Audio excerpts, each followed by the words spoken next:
Here's a fun Valentine's recipe. It's called Amish Sweetheart Pudding. Let's try it. We need to start by melting a stick of butter. I'll need to add about 3 cups of graham cracker crumbs and a 1/4 cup of sugar. Let's mix that together.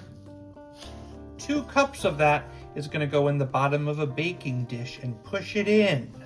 Grab a pot. I've separated 3 eggs, the whites from the yolks. Let's beat those egg yolks and add to that pot. Add 4 cups of milk, 1/2 cup of sugar, teaspoon of vanilla, 2 tablespoons of flour, and 2 tablespoons of cornstarch. Mix that together and cook it over a medium heat until thickened. It's getting a little thicker. Definitely thicker. And let's add that custardy pudding to that pan. To my 3 egg whites, I need 3 tablespoons of sugar and a teaspoon of vanilla. And let's beat that until stiff and glossy. It'll get spread onto that pudding.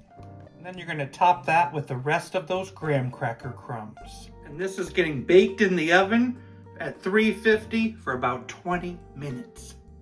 Allow it to cool completely. Amish Sweetheart Pudding.